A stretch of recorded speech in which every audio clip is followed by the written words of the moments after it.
No ar, Faixa Livre, rádio jornalismo de verdade, a informação de primeira qualidade, a interpretação e os comentários das notícias, entrevistas, o contraditório.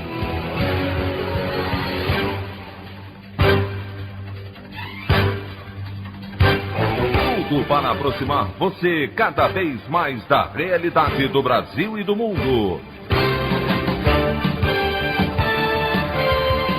Apresentação: Anderson Gomes.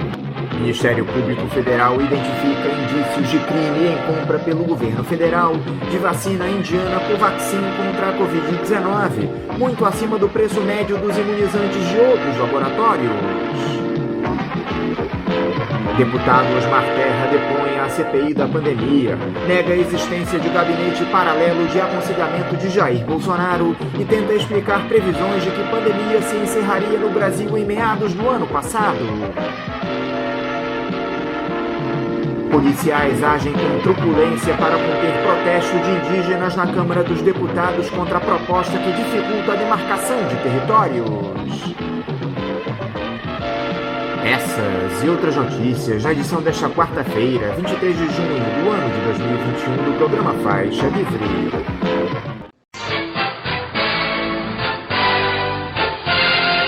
O comentário de Anderson Gomes.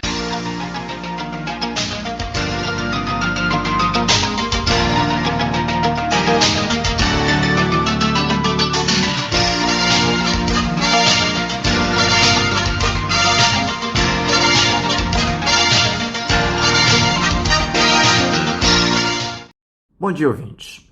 O deputado federal Osmar Terra, do MDB do Rio Grande do Sul, líder do tal gabinete paralelo que aconselhava o presidente Jair Bolsonaro nas medidas de contenção da pandemia, esteve ontem prestando depoimento à CPI no Senado e repetiu aquela mesma estratégia que temos acompanhado de maneira recorrente na comissão. Negou a existência do tal grupo de aconselhamento do presidente. Disse que o ex-capitão, abre aspas, de vez em quando, fecha aspas, lhe pergunta alguma coisa. Questionado a respeito da imunidade de rebanho, tese que ele defende desde o início do surto de Covid-19 no país, o parlamentar declarou que isso não envolveria deixar a população se contaminar livremente. Ele também comentou seus prognósticos que faziam referência ao breve fim da pandemia no país, isso lá no mês de abril, maio do ano passado. O deputado ressaltou que se baseava nos dados que ele tinha à época, que não era possível prever que a pandemia tomaria a proporção que tomou. Curioso foi o momento em que Terra se referiu à Suécia como um caso de sucesso no combate ao coronavírus, sugerindo que a CPI convidasse o ministro da Saúde do país para falar a respeito das medidas tomadas por lá.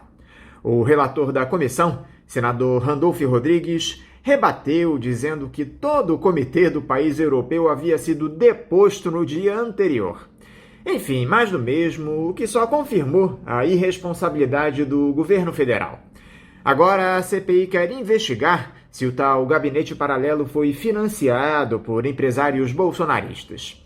Esperamos que essas investigações se aprofundem e que todos os culpados pelo morticínio no nosso país sejam punidos. Eu também gostaria de aproveitar esse editorial para ler uma importante e contundente nota da Associação Brasileira de Imprensa, a ABI, publicada após mais uma agressão do presidente Jair Bolsonaro a jornalistas anteontem em São Paulo. Diz o texto: "Renuncie, presidente. Descontrolado, perturbado, louco, exaltado, irritadiço, irascível, amalucado, alucinado, desvairado, enlouquecido, deslocado." Qualquer uma destas expressões poderia ser usada para classificar o comportamento do presidente Jair Bolsonaro nesta segunda-feira, insultando jornalistas da TV Globo e da CNN. Com seu destempero, Bolsonaro mostrou ter sentido profundamente o golpe representado pelas manifestações do último sábado. Elas desnudaram o crescente isolamento de seu governo, Que o presidente nunca apreciou uma imprensa livre e crítica é mais do que sabido. Mas a cada dia ele vai subindo o tom perigosamente. Pouco falta para que agrida fisicamente algum jornalista. Seu comportamento chega a enfraquecer o movimento antimanicomial, movimento progressista e com conteúdo profundamente humanitário. Já quem se pergunte como um cidadão com tamanho desequilíbrio pode andar por aí pelas ruas. Mas a situação é ainda mais grave. Esse cidadão é presidente de um país com a importância do Brasil. Diante da rejeição crescente a seu governo, Bolsonaro prepara uma saída autoritária e, mesmo a 1 ano e meio da eleição, tenta desacreditar o sistema eleitoral. Seu objetivo é acumular forças para a não aceitação de um revés em outubro de 2022. É preciso que os democratas estejam alertas e mobilizados. Diante desse quadro, com a autoridade de seus 113 anos de luta pela democracia, a ABI reitera sua posição a favor do impeachment do presidente e reafirma que, decididamente, ele não tem condições de governar o Brasil. Outra solução, até melhor porque mais rápida, seria que ele se retirasse voluntariamente. Então, renuncie, presidente. A nota é assinada pelo presidente da ABI, Paulo Jerônimo. Nós aqui do Faixa Livre reafirmamos o apelo da Associação Brasileira de Imprensa pela saída imediata do Jair Bolsonaro do cargo máximo do nosso país, para que seja evitada uma tragédia humanitária ainda maior. A opinião do Faixa Livre. Bandeirantes, 1360. Estamos apresentando Faixa Livre. Voltamos a apresentar Faixa Livre. Estamos de volta, ouvintes, com o início da edição de hoje do programa Faixa Livre, que tem na sua produção a jornalista Celeste Sintra, auxiliada pela também jornalista Natália Moraes, tendo no comando do áudio o Francisco. Meu bom dia a todos. E meu bom dia também a você, que pode aqui participar nos enviando mensagens eletrônicas para o endereço ouvinte@programafaixalivre.com.br ou ainda registrando suas participações diretamente nas nossas redes sociais. No Facebook, nossa página é o Programa Faixa Livre. No Twitter e no Instagram, para deixar o seu recado, basta seguir os perfis @PGMFaixaLivre. Lembrando que as participações por telefone estão inviabilizadas, pois durante o período da pandemia do novo coronavírus, nosso programa está sendo gravado no dia anterior à sua veiculação. Pedimos desculpas aos nossos ouvintes que costumam interagir conosco desta forma, mas foi a maneira encontrada pela equipe do Faixa Livre para mantê-los informados sobre o que acontece no país e no mundo com essa nossa visão crítica e, ao mesmo tempo, preservando a saúde dos profissionais que levam o programa ao ar.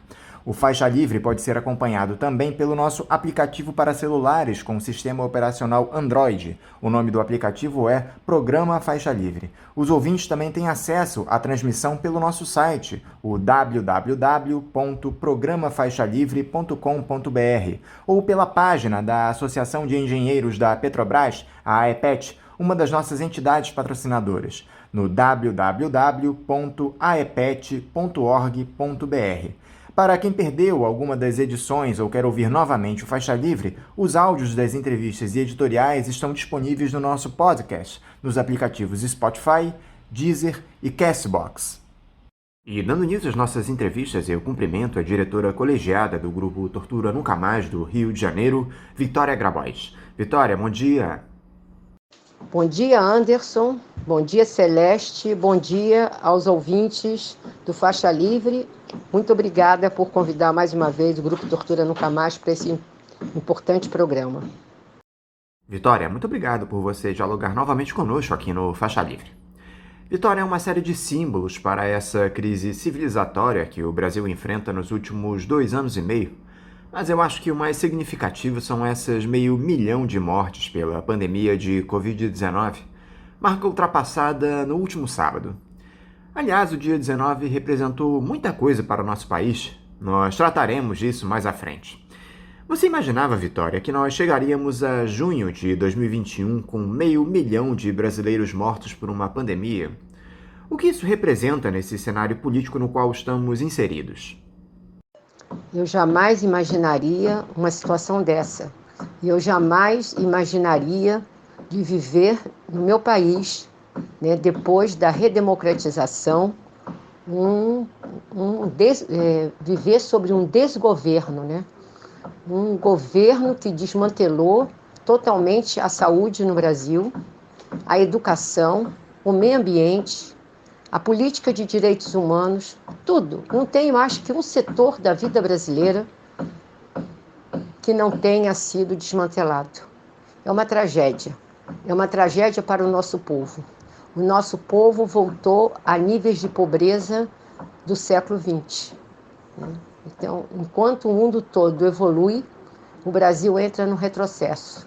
A inflação, que eu jamais pensaria que fosse voltar, já está nos píncaros, né? Daqui a pouco nós temos que voltar para as ruas, como a gente fazia nos anos 70, me lembro ainda nos anos 50, que a minha mãe era da Associação de Moradores da Gávea, minha mãe era da Associação de Mulheres da Gávea, que ia para a rua, eu bebezinha, me levava, pedindo, lutando contra a carestia.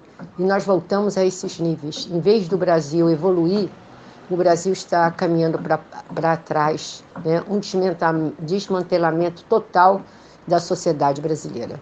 É muito triste para o nosso país e nós não sabemos quando que a gente vai poder novamente reerguer esse país.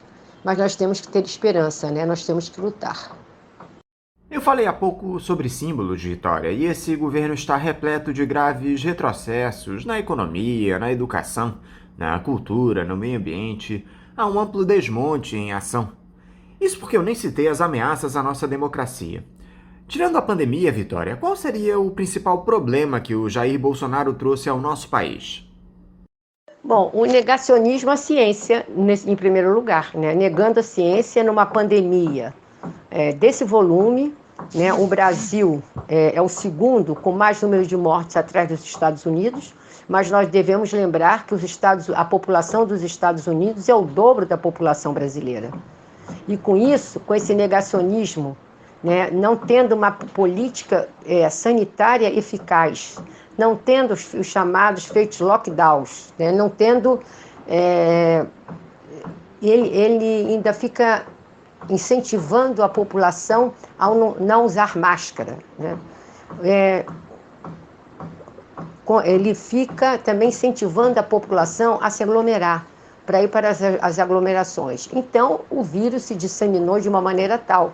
E o mais grave, o desmonte do SUS, quer dizer, a tentativa deles de desmontar o SUS.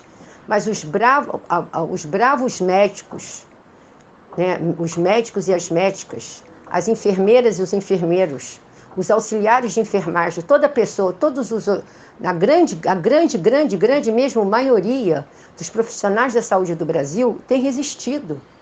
Bravamente, o SUS está de pé. Se não fosse o SUS, a mortalidade no Brasil seria o dobro ou o triplo. Se é que não é, se essa conta está sendo bem feita, se essa conta não está sendo subnotificada. E com isso, teve reflexos profundos na educação brasileira, né? As crianças não foram mais às escolas. Nós estamos com atraso, acho que de mais de 20, 30 anos. Agora, esse atraso na educação, eu acho que vai ser mais de 50 anos de atraso, né? E quem não foi na escola? Porque as crianças de classe média, bem ou mal, e também de uma maneira que não é a maneira adequada, tiveram aulas remotamente, online, né? Os professores foram altamente sacrificados, porque os professores brasileiros não foram preparados para dar aula pela internet.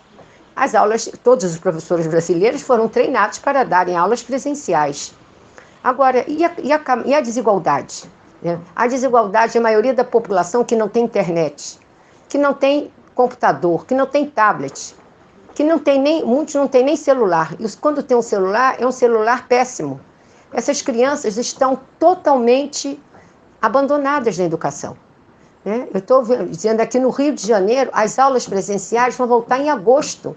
Então, essas crianças perderam já um ano e meio de aula. Né? Perderam, além do conteúdo, né? Do conteúdo das disciplinas, do aprendizado, né? Perderam também um outro componente que eu acho importantíssimo, a socialização, porque a escola é 50% aprendizado intelectual, né? Aprendizado educacional, e 50% é o convívio social com as outras crianças, com os professores, né? Com os funcionários da educação das escolas. Então agora eles ficam com esse discurso. O Brasil agora está vendo essa desigualdade. Essa desigualdade no Brasil sempre existiu, só que essa desigualdade se aprofundou. E a classe média, que sempre só olhou para o seu umbigo, sempre se preocupou em ter plano de saúde, sempre se preocupou em colocar filhos em escolas particulares de nome, essa classe média está ficando empobrecida. Essa classe média está perdendo os seus planos de saúde. Essa classe média está tirando os seus filhos das escolas particulares. Então, o Brasil, essa desigualdade acrescentou muito mais, porque quem era pobre está abaixo do nível de pobreza. A classe média baixa está se tornando os pobres de hoje. Entendeu? Não tem aumento o funcionalismo público. Quando eu digo funcionalismo público, não estou falando de magistrados nem promotores.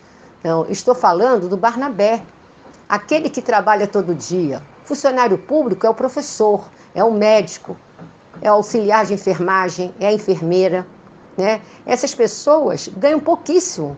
E essas pessoas estão na linha de frente, ajudando a salvar a vida de milhões e milhões de brasileiros, né?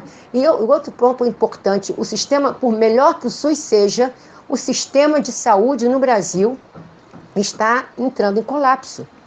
A classe médica e a classe da enfermagem, eles não aguentam mais, não podem tirar férias, ficam doentes. Os que não estão doentes têm que cumprir o seu plantão e o plantão do colega que não foi. Então, esse pessoal tem um compromisso com o povo brasileiro. É um compromisso seríssimo, né? E nesse ponto, o Brasil mostrou, né, principalmente a classe dos médicos, a classe média, a classe médica, né, os profissionais da área de saúde e os profissionais da área de educação estão dando um grande exemplo à população brasileira. Algo que você conhece muito bem, Vitória, são os traços autoritários que determinados políticos ao longo da nossa história têm demonstrado, e o ex-capitão é certamente mais um deles. Ele ameaça a nossa democracia o tempo inteiro, colocou as Forças Armadas na base do seu governo, tem os policiais como aliados naturais. Não por acaso é um dos defensores da retórica miliciana. Já disse que não vai aceitar uma derrota nas eleições do ano que vem, caso não haja o voto impresso. Você que já viveu os horrores de uma ditadura, Vitória, acredita que ele tem condições de levar à frente uma nova aventura que acabe com o fechamento do regime no nosso país? Afora o desejo golpista do Bolsonaro, as classes dominantes apoiariam esse intento dele?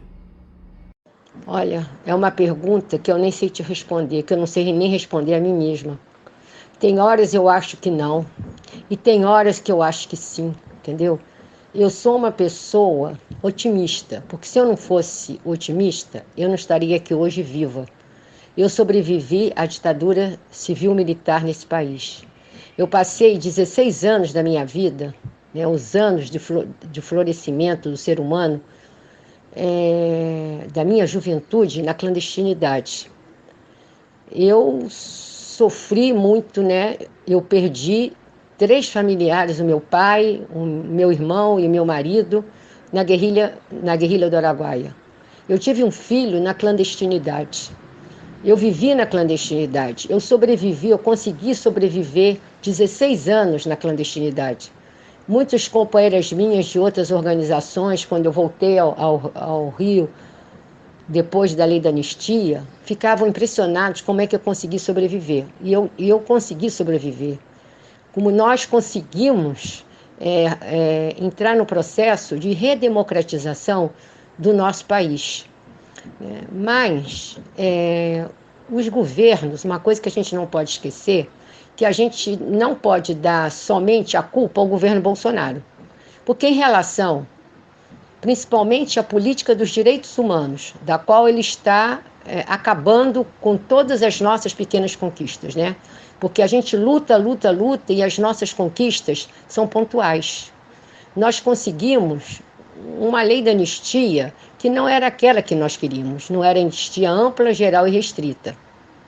Nós conseguimos, com muita luta, a Lei 9.140, que reconhecia que os desaparecidos políticos eram mortos, e ganhamos, nem esse verbo que se usa, e o governo brasileiro, à época, Fernando Henrique Cardoso, o presidente do Brasil, nós conseguimos um atestado de óbito dos nossos familiares, mais um atestado de óbito que nada mais era que uma certidão presumida de morte. Mas com esse atestado, eu principalmente, que era casada, com comunhão total de bens. Antes da Constituição de 88, eu não podia fazer nada se não tivesse a assinatura do meu marido. Eu era uma cidadã de segunda categoria. Com a Lei 9.140, que nós recebemos esse atestado de óbito, que como eu falei aqui, volto a falar, nada mais é que uma certidão presumida de morte, e que diz a causa da morte, a lei, como morreu a lei, que lugar morreu, só dizia o estado que era, não dizia a cidade, não dizia a hora. Qual era a causa-morte? A causa-morte era a lei. Bem ou mal, eu principalmente, todos nós, todos os familiares de mortos desaparecidos, passamos a ser já cidadãos e cidadãs de primeira categoria. Subimos nesse grau. Os familiares do Araguaia conseguiram entrar com uma ação na primeira vara da Justiça Federal de Brasília contra o Estado brasileiro. E mais tarde, em 1995, nós conseguimos levar essa ação para a Corte primeiro para a Comissão de Direitos Humanos da OEA, que levou quase 8 anos para aceitar a nossa ação, né, porque os governos de então faziam lobby junto à OEA e engavetavam o nosso processo, e finalmente a comissão encaminhou a nossa ação para a Corte Interamericana e, no mês de maio de 2010, o Estado brasileiro foi condenado pela Corte Interamericana de Direitos Humanos. E os ministros da Corte deram vários resolutivos que o Estado teria que cumprir. E até hoje, minimamente foi cumprido. Eles não cumpriram todas as resoluções do Estado brasileiro. Então, e também conseguimos algo importante, a Comissão de Anistia do Ministério da Justiça, que anistiou milhares e milhares de brasileiros que durante a ditadura civil-militar perderam seus empregos.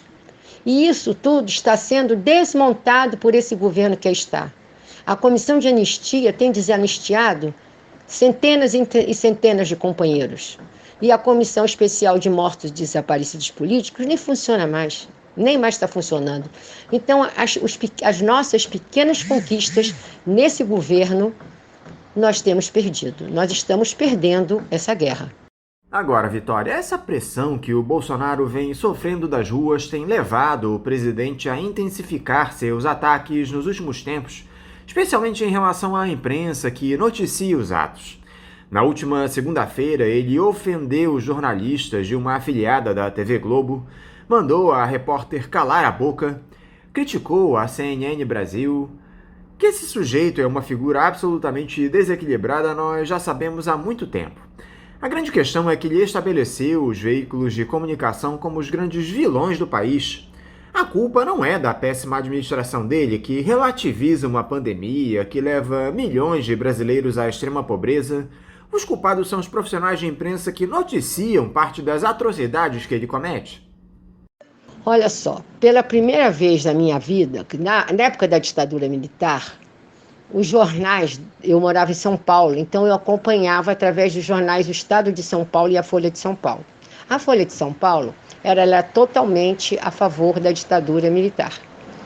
Mas o Estado de São Paulo, lá pelas tantas, sei lá, no ano, acho que depois do AI-5, o Estado de São Paulo passou a ter uma postura anti a ditadura, né? E tanto que as suas matérias eram censuradas, eles colocavam, no lugar das matérias censuradas, eles colocavam poemas de Camões no Estadão. E à tarde tinha o Jornal da Tarde, que era um jornal mais light, dedicado mais assim, acho que às donas de casa. E o que eles faziam? Nas matérias censuradas, eles colocavam receitas de bolo. Mas dessa vez, eu vejo a mais poderosa emissora do Brasil uma postura totalmente contrária à política bolsonarista, né?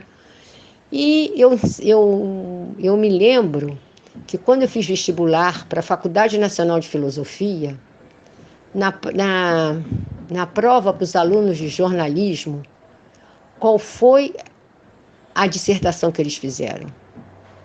A imprensa, o quarto poder da República, né? Então, eu fico assim, então ele ataca diretamente. Eu acho que ele não é louco, não. Ele tem uma política. Ele tem um norte a seguir. Ele é um pouco, ele como temperamento, né, ele é destemperado, ele não pensa no que se fala. Mas chamar ele de louco ou de maluco, nós estamos ofendendo essas pessoas que têm problemas mentais.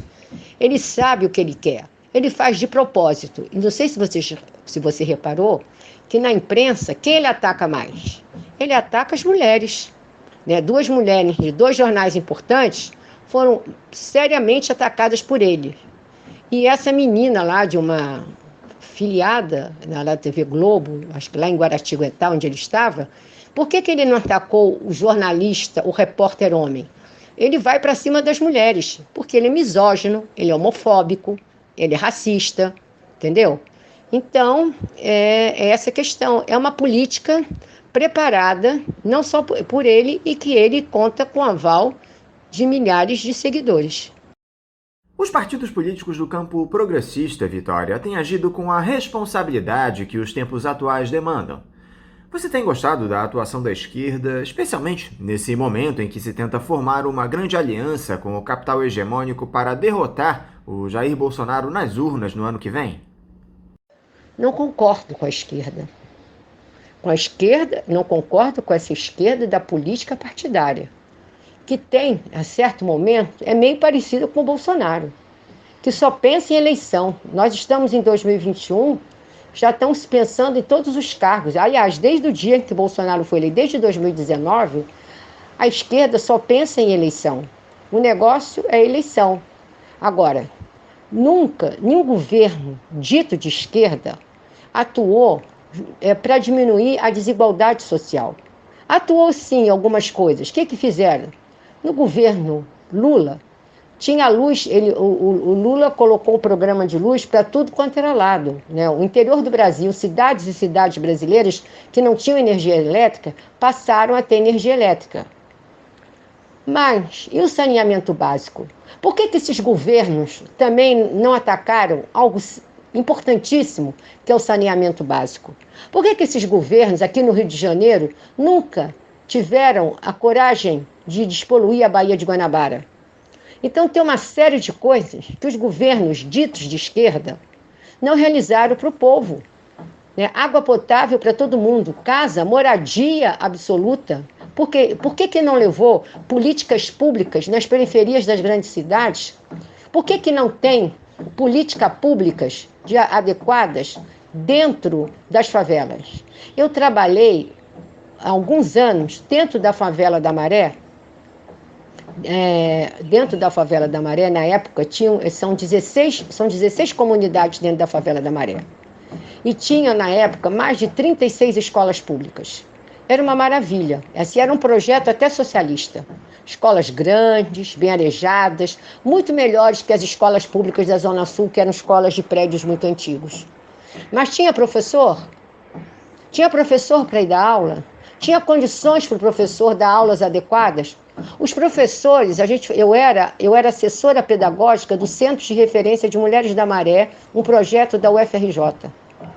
E aí? Os professores pediam capacitação para nós, que nós fôssemos junto à universidade e que tivesse a capacitação adequada. Era uma coisa tão simples, você podia capacitar os professores que davam aula na Maré, a maioria moradora da Zona Norte de Ramos e Bom Sucesso, Eles iriam com imenso prazer aos sábados para a Ilha do Fundão, para se aperfeiçoarem, para poderem ajudar os seus alunos. Mas isso é uma coisa assim tão simples, que nunca foi feito. As coisas simples não foram feitas. Os governos que ficaram aí, os governos do PT, se preocuparam com a pauta do Partido Democrata Americano. Tinha que atuar? Tinha. Você tinha que lutar contra o racismo estrutural? Sim. Você tem que lutar contra a homofobia? Sim. Mas não é ficar só nessas pautas. Tem pautas que combatessem a pobreza e que diminuísse a desigualdade social.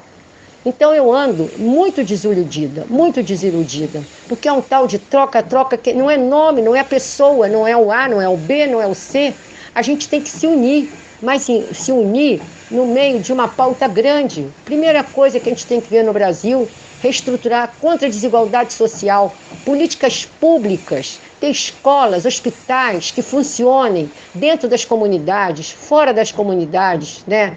Reativar as UPAs, reativar as clínicas da família, que Cuba tão bem fez, né? Copiamos o modelo cubano, mas aqui não chega nem aos pés do governo cubano, essas clínicas da família.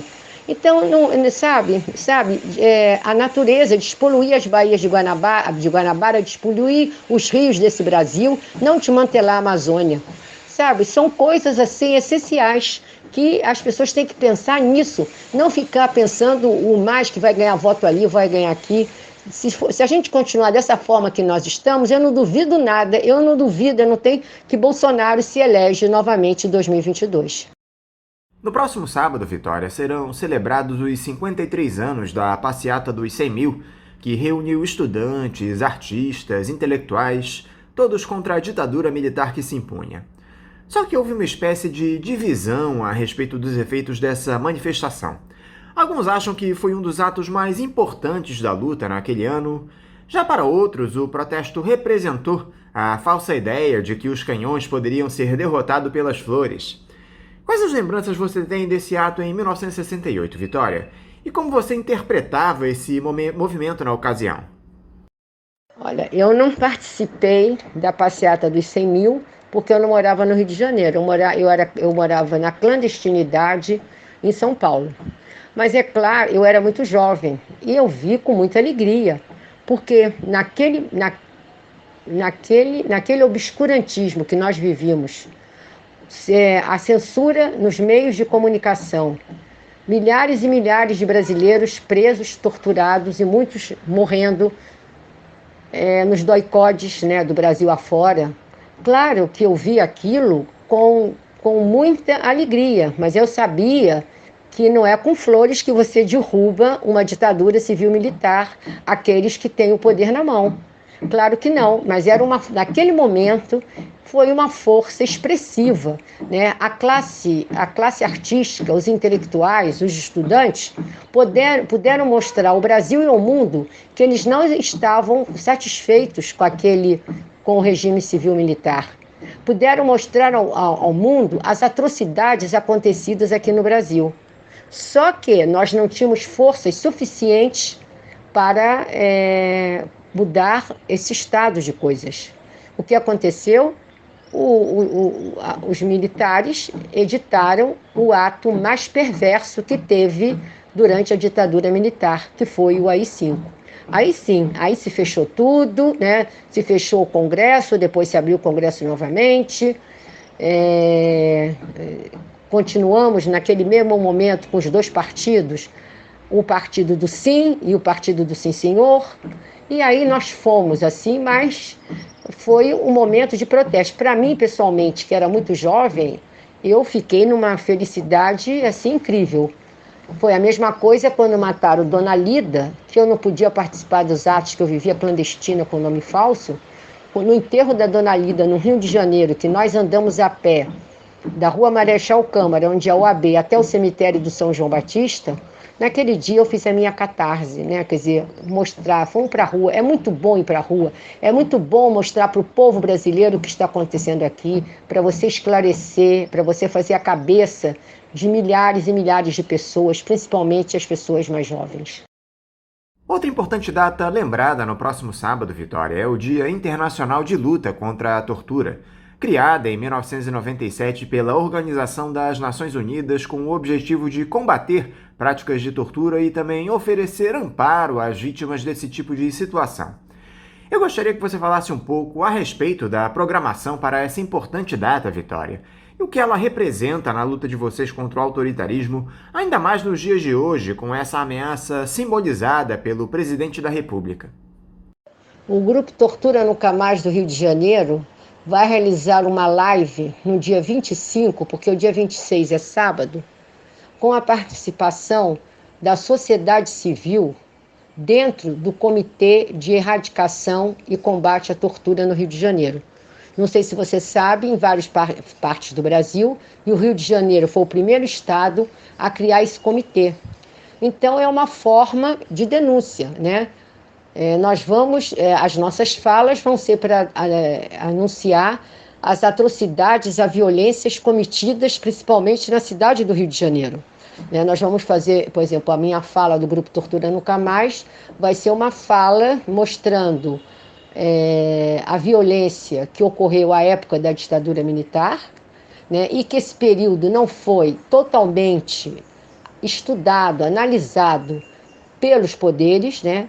Nós temos estudos nas universidades, temos muitos estudos acadêmicos, temos muitas teses de doutorado, muitas dissertações de mestrado, muitos livros que estudam e que nos mostram que o aparato militar, o aparato da Polícia Militar, do Exército, da Marinha e da Aeronáutica, até da Polícia Civil, com a volta à redemocratização, ele continua o mesmo.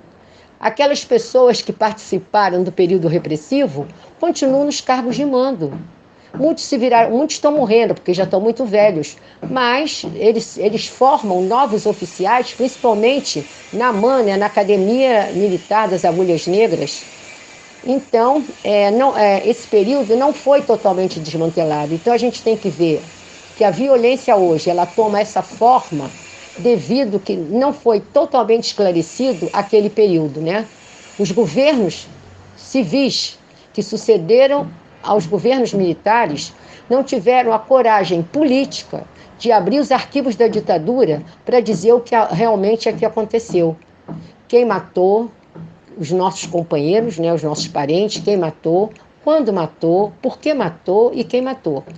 Nós temos inúmeras ações na justiça, agora depois da sentença do Araguaia, porque a sentença do Araguaia é algo importantíssimo, que muitos juristas do nosso país, muitos juízes, não atentaram para a importância dessa sentença.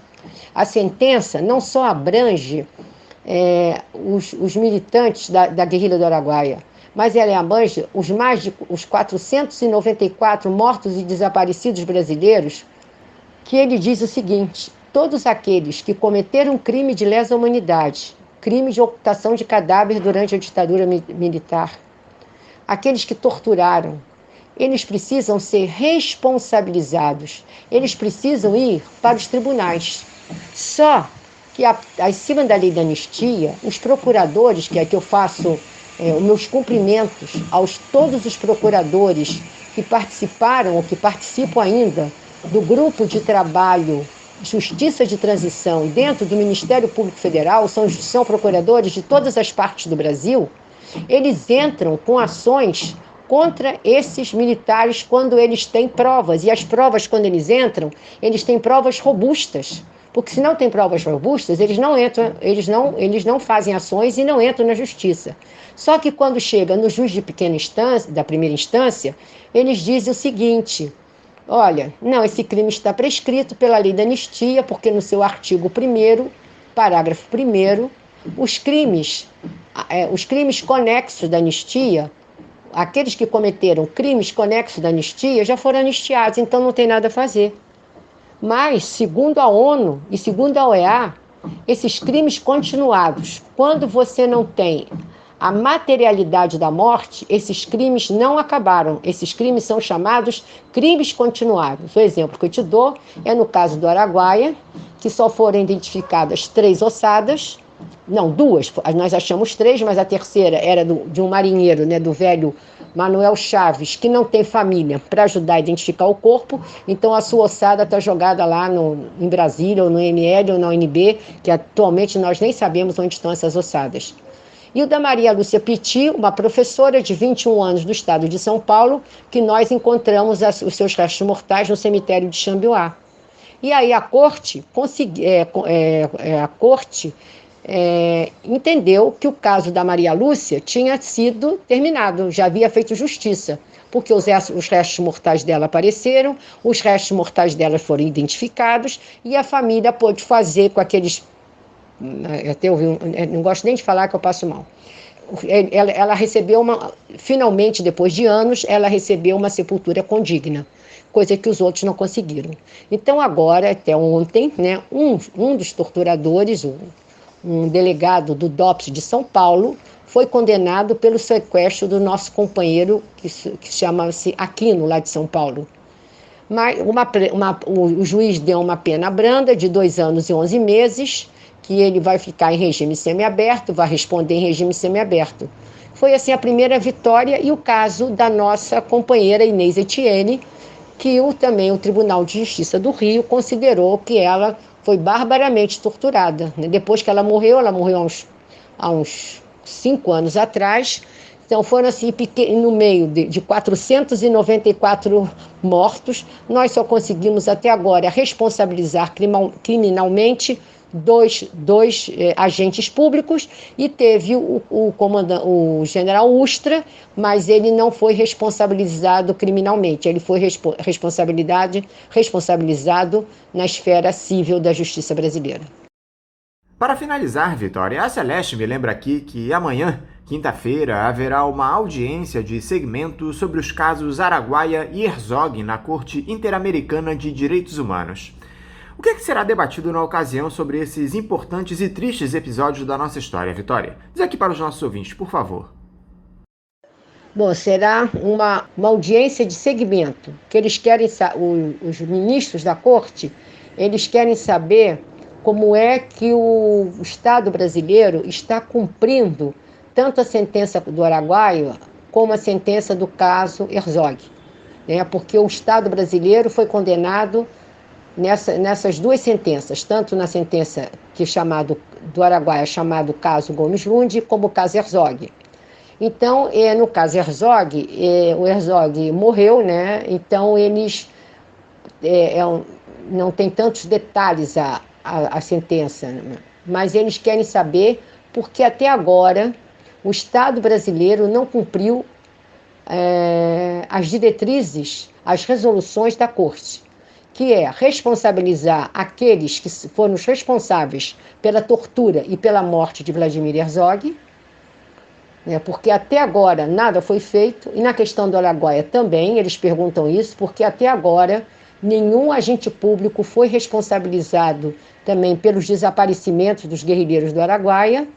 No caso do Araguaia, eles perguntam como é que andam as buscas, né? Porque, segundo a sentença, eles nos seus resolutivos, eles indicam que o Estado brasileiro precisava criar grupos de trabalho para ir à região do Araguaia para descobrir e localizar, e depois de localizar, identificar e entregar às famílias os restos mortais dos guerrilheiros.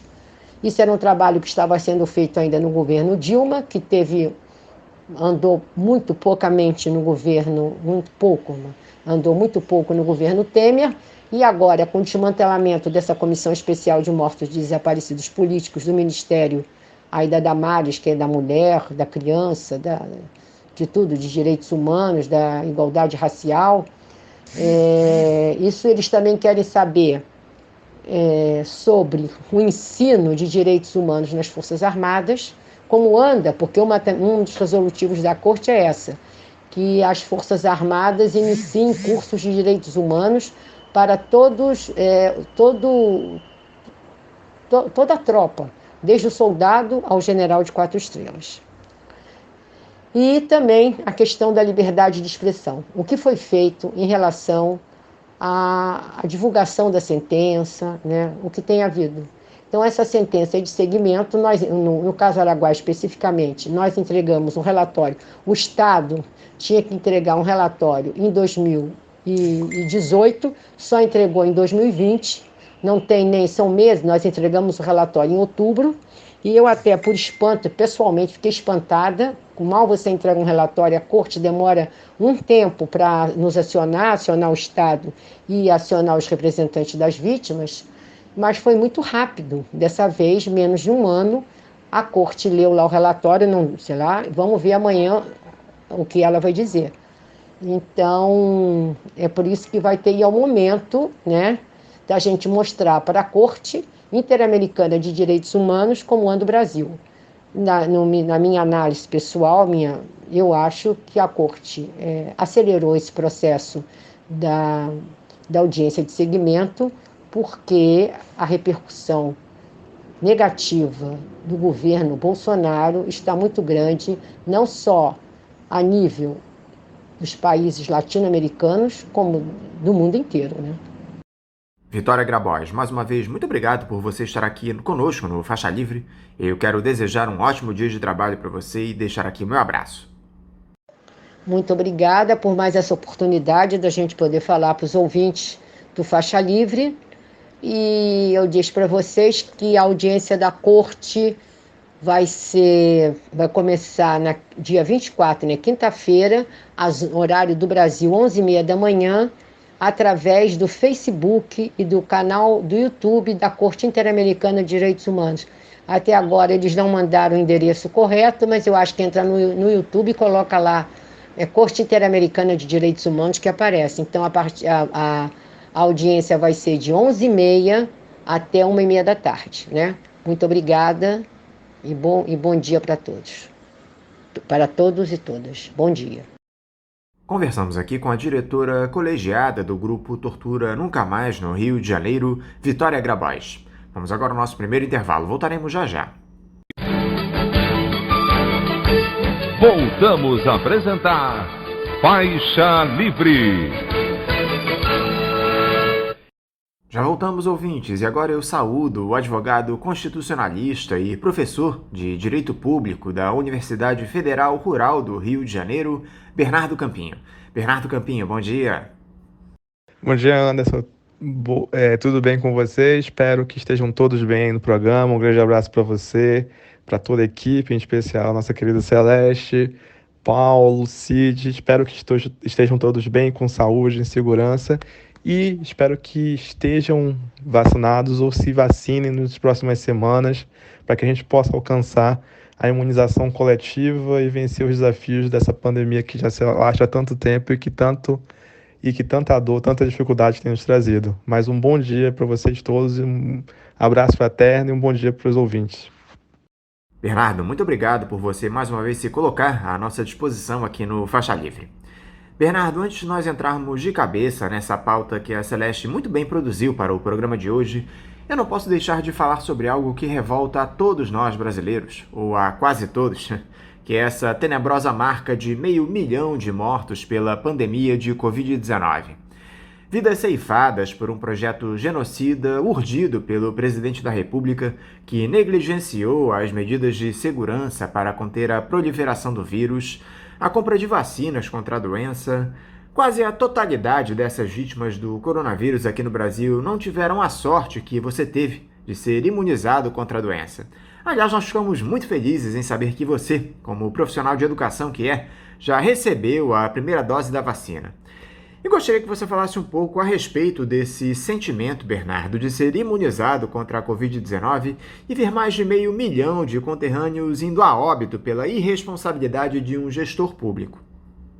Anderson, esse sentimento é um sentimento confuso, porque ele mistura muita alegria e tristeza.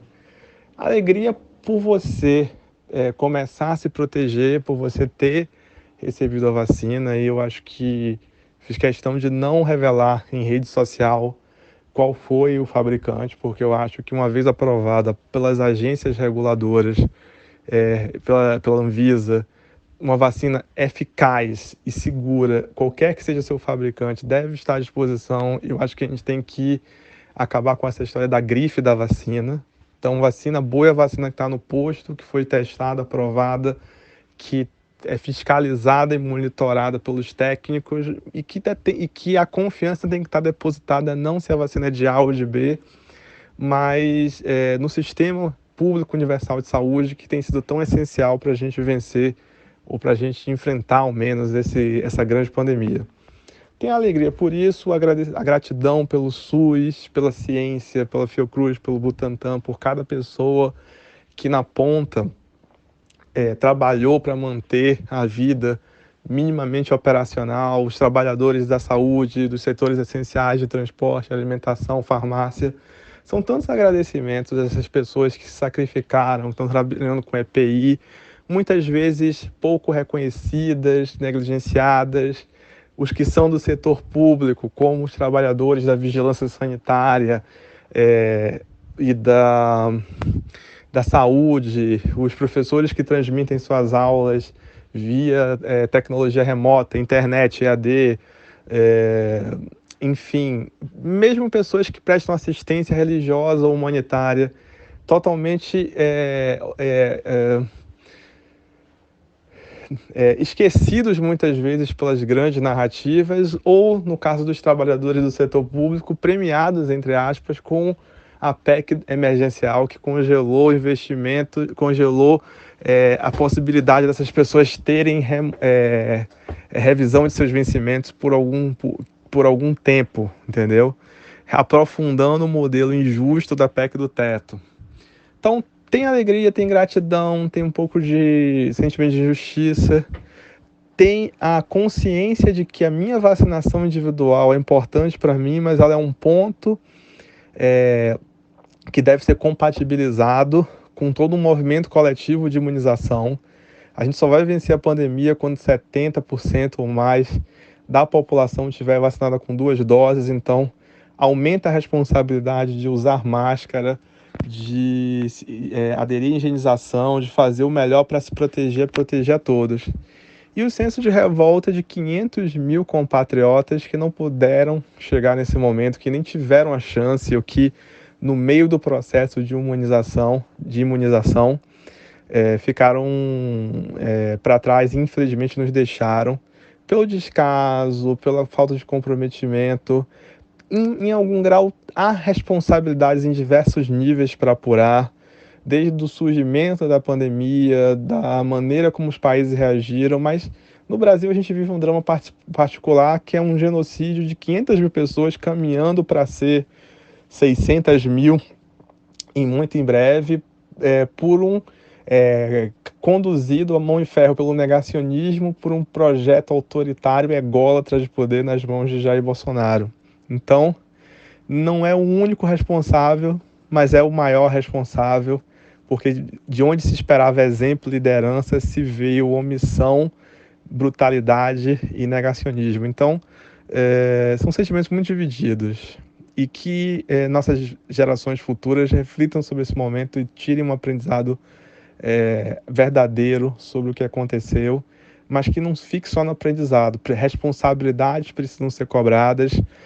Prefeitos e governadores, sim, aqueles que abriram, que não utilizaram critérios científicos, que superfaturaram obras, todos têm que ser responsabilizados. Mas se todos têm que ser responsabilizados, isso não exclui a figura do presidente da República, e é o sentimento de injustiça de vê-lo ainda impune por todos os seus atos, mas feliz ao mesmo tempo de ter sido parte desse processo de imunização coletiva, que só é possível por uma conquista tão maltratada pelo governo como o SUS, como o nosso sistema de saúde público universal, que eu me encontro hoje, nessa profusão e confusão de sentimentos. Falando agora sobre os temas da nossa pauta, Bernardo, o Jair Bolsonaro já está em campanha aberta pela reeleição em 2022. O presidente tem realizado essas motociatas e atos país afora, reunindo apoiadores em uma demonstração de que não está nem aí para a justiça eleitoral. Aliás, em um desses últimos atos, ele até lançou uma camisa exaltando a sua candidatura no ano que vem. Esses movimentos do presidente representam, na sua leitura, a campanha eleitoral antecipada, Bernardo? Anderson, a questão da campanha antecipada, eu vejo às vezes como uma discussão que ainda precisa ser enfrentada sobre o que é desequilíbrio do poder econômico e o que é um debate político legítimo que uma sociedade pode travar. Então, forças políticas, por exemplo, podem se apresentar publicamente como habilitadas ou com pretensões de habilitação aos cargos de poder. Eu posso anunciar que o meu candidato é o fulano, eu sou candidato a um determinado cargo, eu posso questionar políticas, isso seria intrínseco ao jogo político? E isso é legítimo ou não? Eu acho que mas eu acho que o que a gente tem que combater é o processo pelo qual isso se converte num debate público ou numa apresentação política legítima e na capacidade de mobilização disso, e se converte num desequilíbrio de poder, numa expressão de domínio econômico, político, que cria uma assimetria que interfere na campanha, tá?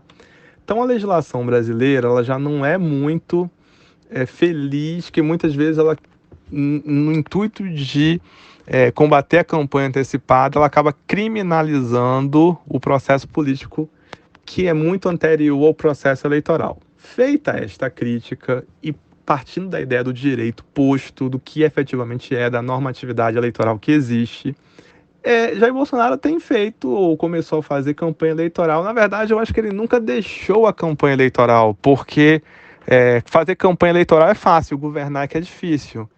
A campanha antecipada, ela parte de uma noção de que Jair Bolsonaro parou de fazer campanha em algum momento, o que ele nunca parou de fazer. Ele sempre esteve num estágio permanente de campanha que efetivamente foi a forma de manter sua base política e social mobilizada. E assim, no atual estágio de mortes por Covid-19 no Brasil e com toda a responsabilidade que o governo federal e a responsabilidade moral, política e jurídica que ele próprio Bolsonaro carregam, a campanha antecipada fica parecendo uma travessura pequena. Mas ela existe. Agora, o problema é que os instrumentos para reprimir isso são muito pouco efetivos, porque na maioria das vezes acabam se convertendo em pedidos de multa, ok? Aplicação de multas que podem ser majoradas, começa em 5 mil, vai a 10, 15 e chega ao limite de 25 mil. Mas as forças políticas que estão por trás dele sabem muito bem que podem bancar essas multas. E sendo muito correto e honesto, todos os matizes políticos, inclusive a esquerda, o ex-presidente Lula, para popularizar a figura da ex-presidente Dilma Rousseff, quando ela ainda era uma pretendente, quando ela ainda era pré-candidata, vamos dizer assim, abusou um pouco de campanha antecipada.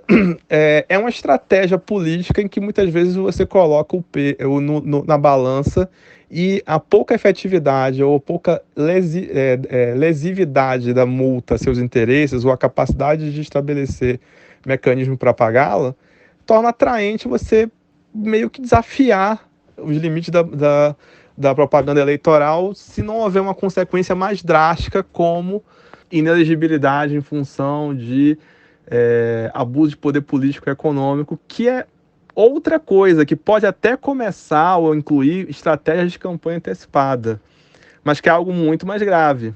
Então, eu acho que a legislação sofre das suas próprias limitações e Jair Bolsonaro, como todo político hábil e com bons estrategistas, a explora.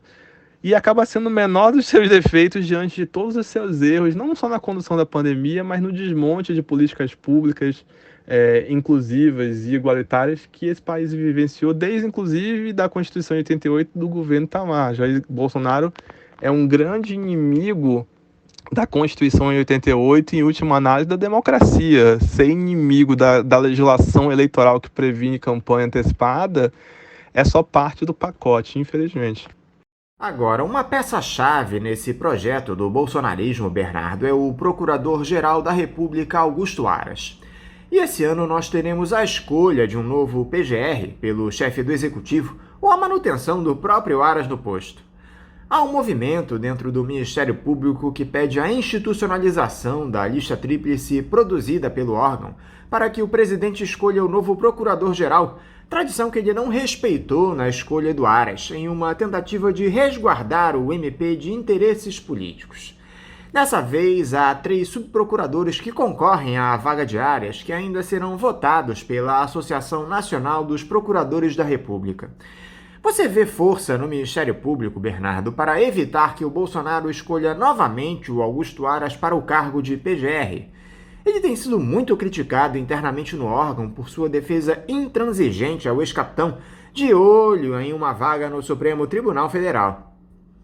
Anderson, eu acho que essa mobilização da Associação Nacional de Procuradores da República e do próprio conjunto do Ministério Público Eleitoral, do próprio Ministério Público da União, do Ministério Público Federal, ela tem muito pouca chance de vingar. Primeiro porque o mandato do PGR vai vencer em setembro. Então, qualquer mudança institucional, uma mudança na Constituição que formalizasse a lista tríplice, ou a necessidade de observar a lista tríplice, efetivamente deveria já estar em curso ou estar aprovada. Lançar isso agora, ou tentar uma aprovação de última hora, pode gerar, e não sem alguma razão, alegações de casuísmo. Outro problema é uma discussão do alcance jurídico disso. Se ele, Jair Bolsonaro, teria o direito adquirido a fazer a indicação da forma como foi feita. Eu lembro que eles aprovaram uma emenda à Constituição dos Estados Unidos logo depois da Segunda Guerra Mundial, com medo de que alguém ficasse se reelegendo sucessivamente depois das 4 eleições do Roosevelt. E mesmo ele tendo falecido, se criou uma discussão se Henry S. Truman podia disputar um 3º mandato. Se o fato de estar em discussão uma emenda que acabava com a reeleição ilimitada seria um prejuízo aos seus direitos pessoais de concorrer ao 3º mandato. O que é que eles fizeram? Acabou a possibilidade de concorrer ilimitadamente à reeleição, são só 2 mandatos, no máximo por pessoa, mas o atual presidente tem direito derradeiro a um novo mandato, a um 3º mandato, que ao final Truman decidiu abdicar de concorrer. Mas vamos dizer que eu aprove em julho ou agosto agora, na iminência do fim do mandato de Augusto Aras, uma nova regulamentação. O casuísmo de mudar um regramento próximo de uma escolha dessas. O presidente iria ao Supremo questionar se ele não teria o direito de indicar o próximo PGR pelo regramento antigo e se as mudanças valeriam daqui para frente ou para uma futura escolha, entendeu? Que não fosse essa que já se avizinha. Então, essa articulação devia ter ocorrido muito antes. E a crise é muito maior porque ela é uma crise geracional, em primeiro lugar.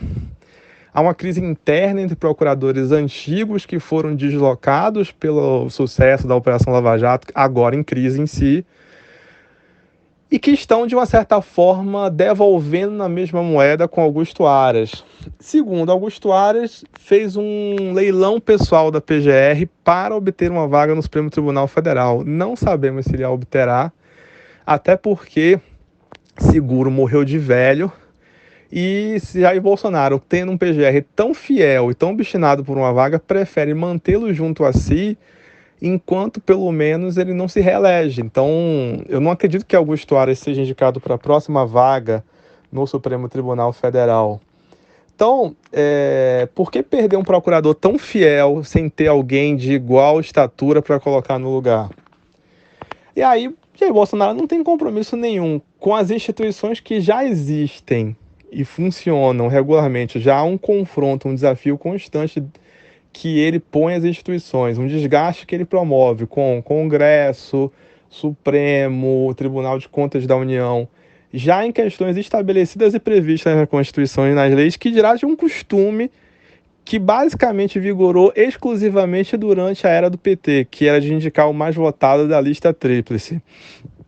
Michel Temer ainda reconheceu a lista e puxou o segundo mais votado, que foi Raquel Dodge. Bolsonaro só tem compromisso com ele mesmo. Se os 3 candidatos da lista forem o X, ele vai reconduzir Augusto Aras, a única chance dessa lista ser levada em consideração é se algum correligionário seu estiver presente nela. E eu acredito que talvez nem assim. Eu acho que Bolsonaro vai optar mesmo pela solução caseira de manter o seu fiel cão de guarda próximo para impedir que investigações avancem ou que denúncias sejam propostas contra ele. Então, eu vejo essa movimentação do Ministério Público Federal como tardia, mas acho que o debate deveria continuar e deveria haver um aperfeiçoamento constante, pelo menos para daqui a 2 anos, para a escolha do próximo PGR, já em tese, num novo mandato presidencial. Eu falei em vaga no Supremo, Bernardo, e teremos no próximo dia 12 a aposentadoria compulsória do ministro Marco Aurélio Mello da Corte, quando ele completa 75 anos. O decano abre uma vaga para mais uma indicação de Bolsonaro, a segunda dele nesse mandato, visto que ele já nomeou Nunes Marques para o lugar de Celso de Mello. O que esperar dessa indicação do presidente, Bernardo? Seria uma surpresa se ele desistisse de reconduzir o Aras na chefia da PGR e o indicasse para essa vaga que se abre no STF? Anderson, ninguém sabe muito bem o que se passa na cabeça de Jair Bolsonaro. A própria indicação de Nunes Marques foi uma indicação surpresa e que, num primeiro momento, decepcionou seu público fiel, sua base política, que até o chamava Nunes Marques de, olha você, petista. Então, assim, não sabemos. Havia alguns candidatos na época que eram destacados. O presidente do Tribunal Superior do Trabalho, ex-presidente e ministro Ives Gandra Martins Filho, desculpe. Atualmente falam-se em 2 favoritos, porque em tese essa vaga é do ministro terrivelmente evangélico. Falou-se muito em André Mendonça, foi advogado-geral da União, foi para o Ministério da Justiça, voltou para a Advocacia-Geral da União.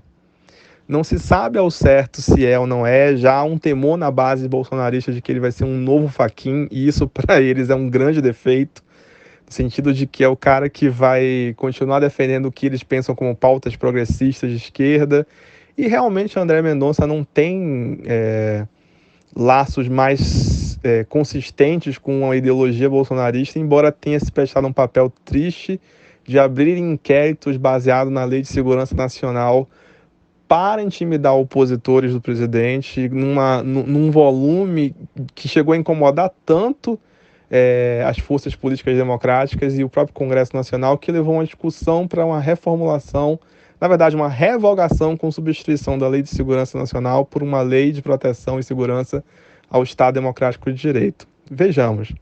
Então, se fala-se André Mendonça, há um candidato que eu acho que se molda muito aos interesses de Bolsonaro, de conciliar com o centrão, com a elite econômica mais conservadora e com o corporativismo da magistratura, que seria o ministro do STJ, Humberto Martins. São 3 nomes fortes. Eu não apostaria em Augusto Aras agora, porque Bolsonaro não tem uma pessoa fiel e com esse nível de dedicação e comprometimento com a sua defesa política para colocar como Procurador-Geral da República nesse momento. Dificilmente alguém se prestaria ao papel que Augusto Aras está se prestando. Então, a tendência é ou ficar entre esses 2 candidatos, ou Bolsonaro tirar tirar um coelho da cartola inesperado, que não é nada incomum se falando em Bolsonaro. Tomara que seja algo um pouco mais consistente e menos patético do que tem sido o ministro Nunes Marques, ao menos nesse primeiro momento, na fundamentação de seus votos no Supremo. Então, como já dizia minha mãe, de onde menos se espera, daí daí que não sai nada mesmo. Então, de Bolsonaro eu não espero nada. Acho que vamos, infelizmente, ter, nessa conjuntura, uma bela surpresa se for André Mendonça, porque é o menos pior dos cotados, mas nada de bom se espera de um governo Bolsonaro, menos ainda de uma indicação de Jair Bolsonaro ao Supremo Tribunal Federal. A CPI da pandemia é que tomou algumas iniciativas importantes e que provocaram alguma polêmica na última semana, Bernardo. Os parlamentares decidiram pedir a quebra dos sigilos telefônico e telemático de alguns investigados pela comissão, entre eles o ex-ministro das Relações Exteriores, Ernesto Araújo, o da Saúde, Eduardo Pazuello, e o atual ocupante da pasta, Marcelo Queiroga. Em alguns casos, como o do empresário Carlos Wizard, foram pedidas as quebras também dos sigilos fiscal e bancário. Te parece correto esse tipo de medida, Bernardo? Alguns dos investigados recorreram ao STF contra essas quebras de sigilo. Anderson, do ponto de vista constitucional, as comissões parlamentares de inquérito têm poderes de investigação próprio das autoridades judiciais. O juiz não investiga, então, na verdade, seriam poderes instrutórios, inclusive de determinar de forma fundamentada quebra de sigilo fiscal e telefônico. Há algumas limitações, por exemplo, o CPI não pode determinar interceptação telefônica porque é uma prerrogativa exclusiva de um juiz de direito. Mas existem questões que são importantes, que é o controle da fundamentação do pedido. Se o pedido está bem fundamentado, se ele contribui para a relevância das investigações, efetivamente ele deve ser deferido.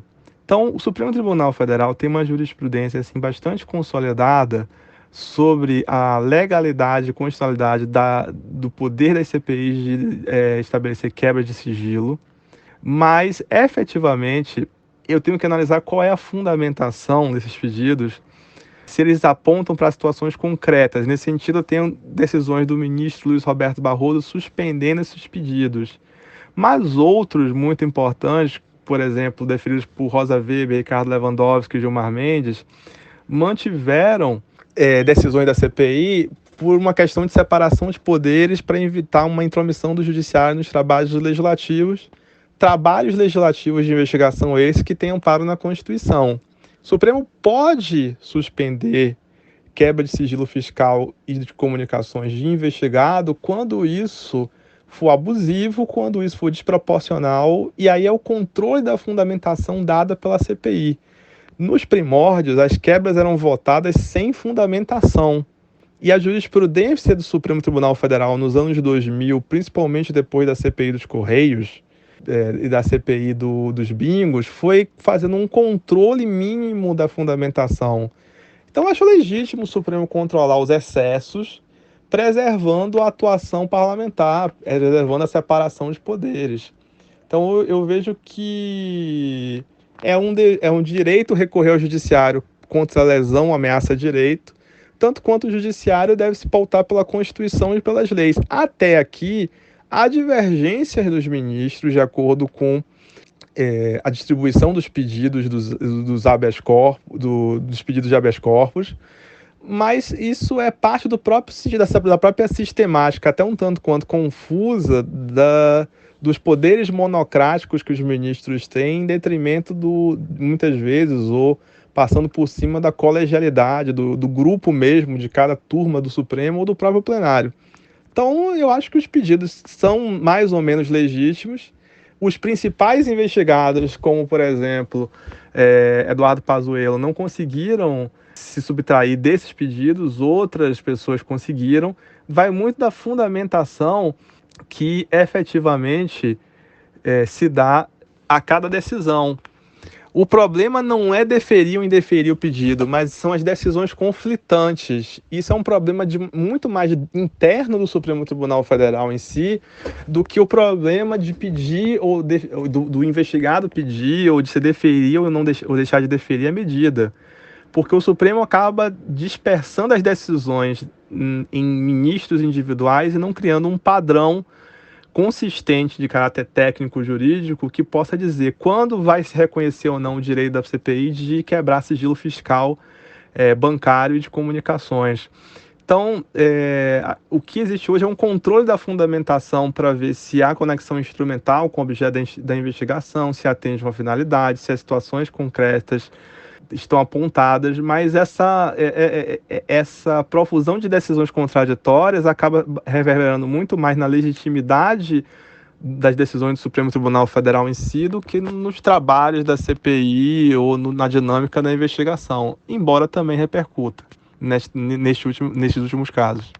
Dentro das ameaças do bolsonarismo, Bernardo, há essa cooptação das Forças Armadas, e um episódio me chamou a atenção e provocou enorme preocupação. O presidente do Superior Tribunal Militar, a maior instância judicial dentro da hierarquia, o general Luiz Carlos Gomes Matos, teceu inúmeros elogios ao Jair Bolsonaro em uma entrevista que ele concedeu à revista Veja na última semana. O militar chegou a classificá-lo, inclusive, como democrata. Ele também defendeu o general Eduardo Pazuello, que se livrou de punição pelo alto comando por conta daquela sua participação em um ato político com o ex-capitão. Essa manifestação de apoio do presidente do STM ao Jair Bolsonaro dá a demonstração de que as Forças Armadas estão na mão do chefe do Executivo, Bernardo. Anderson, essa questão das Forças Armadas e Jair Bolsonaro, elas são, na verdade, assim, um casamento de conveniência onde as Forças Armadas achavam que iam controlar Jair Bolsonaro. Só que tem uma relação aí muito confusa e aprofundada de interesse, conveniência e casuísmo de uma parte a outra. De alguém que saiu pela porta dos fundos das Forças Armadas e que nunca foi visto de forma digna pela elite das Forças Armadas e que se tentou legitimar de forma lateral, carregando pleitos corporativistas que beneficiavam principalmente baixo e médio oficialato, com algumas vantagens para a cúpula das Forças Armadas. Então, assim, a gente tem toda uma ilusão republicana trazida desde do governo Vargas, passando pelos governos militares, das Forças Armadas como seio, como casa de uma tecnocracia qualificada, para um certo campo de direita, de uma força apartidária, que nunca foi, sempre foi uma força conservadora, mas o Exército principalmente tinha tensões por ser uma força de classe média, baseada nos estratos de classe média, que trouxe muitas vezes pulsões nacionalistas e mesmo a defesa da soberania nacional, de alguns aspectos do trabalhismo, até que tudo isso foi esmagado pelo regime militar de 1964. Então, você tem uma ilusão do Exército como uma tecnocracia, como uma contenção de uma ala ideológica, que faz nós vermos o Exército, as Forças Armadas, como uma esperança de moderação desse governo.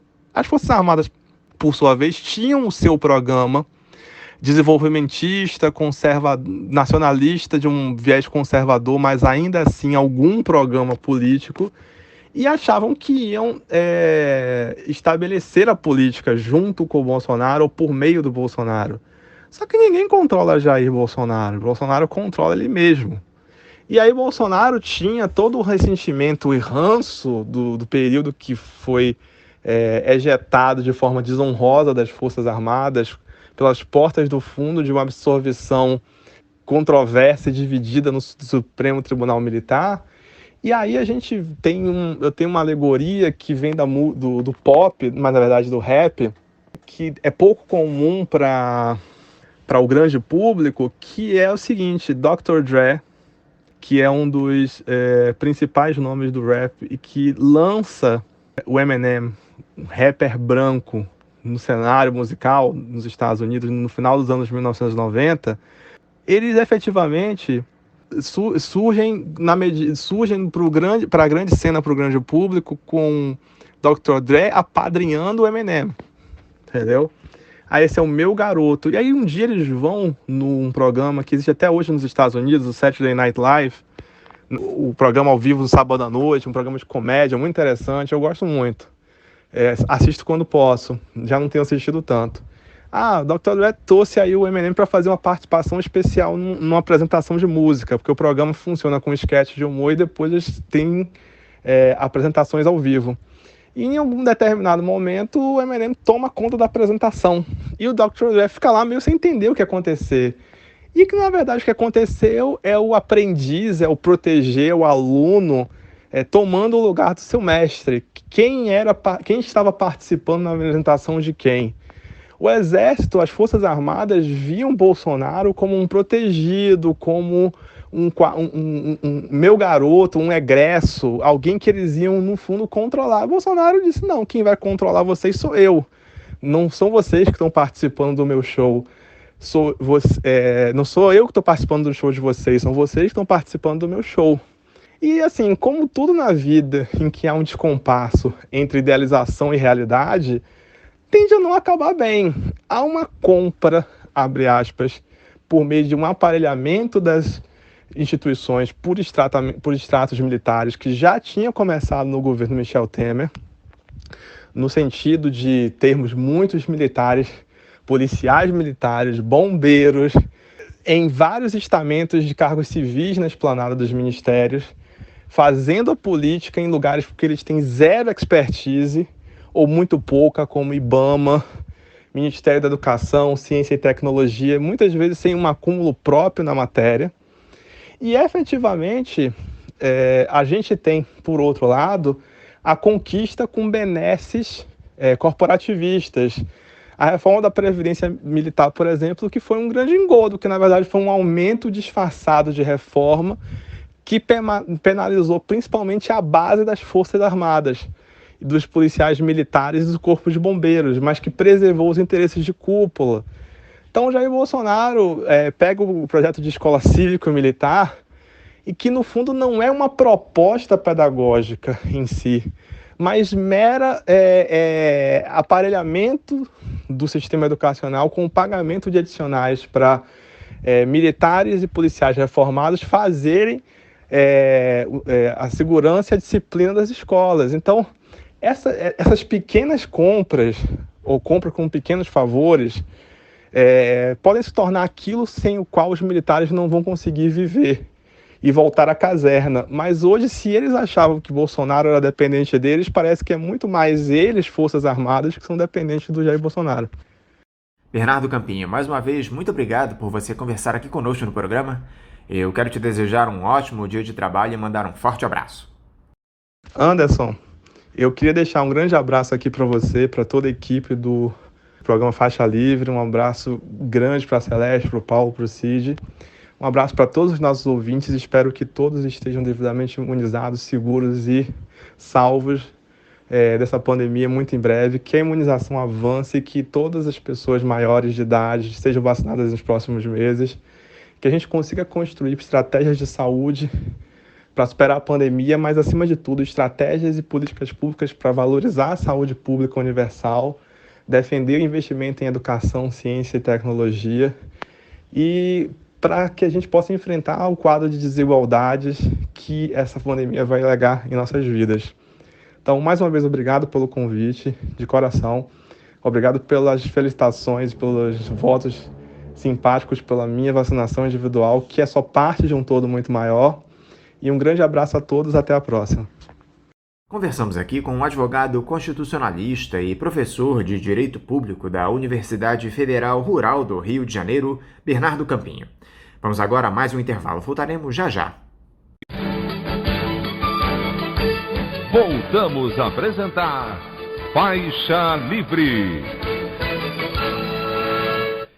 Já voltamos, ouvintes, e é com muita alegria que eu cumprimento o médico e neurocientista, um dos maiores pesquisadores da história desse país, Miguel Nicoleles. Miguel Nicoleles, bom dia. Bom dia, muito obrigado pelo convite, é um prazer estar aqui com você.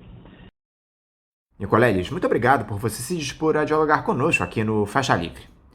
Nicoleles, o retrocesso civilizatório que o Brasil atravessa nos últimos tempos teve como a cereja do bolo, digamos assim, uma pandemia que já levou à morte 500 mil de brasileiros. Somos o segundo país no mundo com mais óbitos pela Covid-19. Se o número impressiona, Nicoleles, chama mais atenção o descaso daquele que teria de ser o responsável por evitar essa tragédia humanitária, o presidente Jair Bolsonaro. Seu discurso negacionista, chamando a pandemia de gripezinha, deixando de adquirir doses das vacinas desenvolvidas contra o vírus, desestimulando o uso de equipamentos de proteção, incentivando aglomerações que facilita a proliferação do vírus.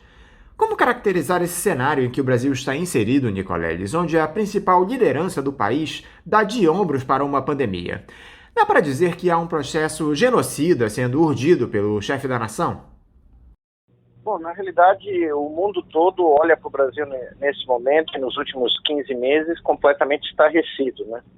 Não é só a comunidade científica, mas toda a imprensa mundial e os líderes, né, dos países europeus, asiáticos, Estados Unidos, olham para o Brasil e quase não conseguem acreditar na forma com que essa pandemia foi manejada pelo governo brasileiro e pelo presidente do Brasil, né? Então, existe um consenso de todo mundo o Brasil é um dos piores países nesse momento em termos do manejo da pandemia e de toda a estratégia ou a falta dela, né, usada para salvar vidas no país.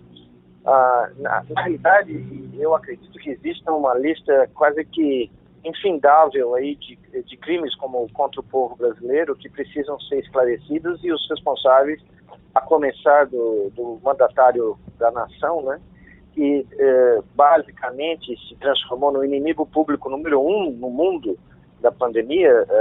Grandes jornais do mundo fizeram editoriais se referindo ao presidente do Brasil como inimigo público número 1 da pandemia. Então, é realmente estarrecedor, é algo inimaginável, e a minha interpretação, eu deixei claro alguns meses atrás em um artigo que eu publiquei num jornal aqui do Brasil, é que esse senhor e o seu governo, eles renunciaram ao dever constitucional de proteger o povo brasileiro de um inimigo letal. Não é um exército invasor de outra nação, mas é um exército viral que todos nós sabíamos que era extremamente perigoso e que causou a maior tragédia humanitária da história do Brasil. Então eu não consigo imaginar como esse senhor e o seu governo não sejam responsabilizados criminalmente por essa tragédia. Me parece que nós acabamos de sair da segunda onda de infecções pela Covid no país e nos aproximamos de uma terceira onda ainda mais letal, já que a vacinação avança a passos de tartaruga por aqui devido à irresponsabilidade do governo federal. Já há projeções, Nicoleles, dos números que o Brasil pode alcançar nessa terceira onda de infecções pelo coronavírus. Já houve estudos no sentido de projetar os impactos dessa terceira onda? Não, eu acho que os estudos estão sendo feitos, né? Eu acredito que nós já estamos na terceira onda. O movimento de aumento de óbitos, que já nas últimas 2 semanas, né, aumentou 25%, o movimento do número de casos, que provavelmente nos próximos dias cruzará ou chegará à marca de 100 mil casos diários, e o começo do inverno, são todos fatores, conjuntamente com a permissão de novas variantes terem entrado no país, né, o fechamento do espaço aéreo internacional, que deveria ter sido feito para evitar que a variante indiana chegasse aqui, a variante andina, que teve um impacto muito grande no Peru, por exemplo, já chegou aqui também, já matou uma pessoa no Rio Grande do Sul.